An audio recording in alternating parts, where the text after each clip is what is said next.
Absolutely. All right. Well, ideally, right, you only get married once. Hopefully. Yeah. And if you're anything like me or most brides-to-be, then you've been dreaming of the perfect gown since poofy sleeves were in style. I mean, it's been a long time, but in my search to find the perfect gown, I'm finding it's just not as easy as you might think to say yes to the dress. Strapless, A lot of bling, heavy beading, Saying yes to the dress pretty illusion neck. colors are in, shouldn't become a chaotic quest for the dress, little A-line, the little flowy chiffon. It's got a separate little jacket. and it certainly shouldn't become the stress of the dress. Not for me, but it's really pretty. They've been to every shop in town, they've tried on every dress in town, and they really want to experience it. Sometimes it can get really overwhelming when you do that because after a while they kind of all run together. So I found a little advice to share while trying to find the perfect dress. Number 1, bridle up. If you're planning on a wedding this year, then it's time to start the search now. To allow yourself plenty of time for the dress to come in. It gets very stressful if you have to do a rush and it's getting here the week before the wedding and then you have the alterations. Usually about 6 to 8 months before the wedding. Number 2, set a budget. This should be your first foot down the aisle. We don't want to put them in a gown that's over their budget because then when they try on something else, nothing compares to it. When our moms were getting hitched, the average wedding dress was between $50 and $100. Today, a good budget is more around the mark of $1,000, give or take. It's a good budget to work with. And that receipt, the one that's so long you might as well use it as a train, it doesn't have just the dress on it.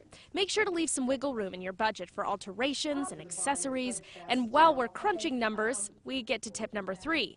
Most wedding gowns run small in size. I'm tempted to just cut the numbers out of all the dresses. So remember, your groom, he'll love you in any size. And you'll want a little give for all that wedding cake on the big day. Number 4. Keep an open mind. When it comes to wedding dress shopping, there really is no comfort zone. Don't just try on the one style you think you really love because they look different on you than they do on a model or in a picture.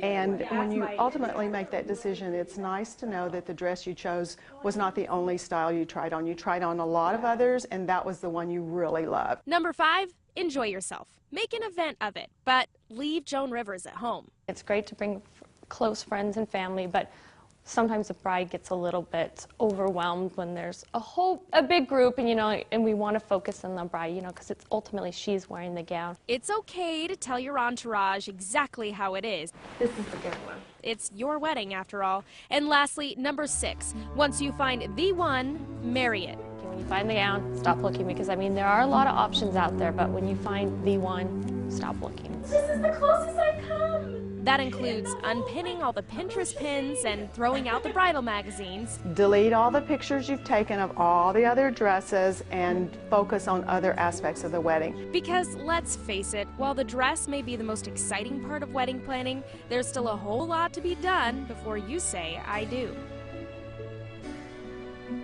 Now I'll tell you, none of those dresses were the one that I chose, but I have ordered a dress, and it also is important to note that I did come in under that $1,000 budget, so it's doable to do. And if you want to save a few $100s, there is a way to do that, and that would be clicking yes for the dress. Online shopping, I take a closer look at the do's and don'ts and some things you want to be aware of before you commit to spending all that money online. That story is coming up tomorrow morning on Good Morning Idaho. Yeah, that's a really interesting one. And I have to ask you, Bri, are you following your own advice in there? Are you unpinning? Are you deleting pictures? Are you getting rid of the magazine? It's really tough for me because I'm so indecisive. I have a hard time even picking a nail polish that I'm going to wear for 2 weeks, to be honest. I know that's really pathetic. But I did. I had one of my bridesmaids, the second that we said yes to the dress, she went through my phone and she deleted all of the pictures. So I haven't taken a second look at it. I have had a second thought about it, but to be honest, you're going to try on a lot of dresses. You're going to feel like all of them could be it or that you could have done better, but you've got to just go with that initial gut instinct. And move on to what's next. That's right. Because there's always more to do. So much to do.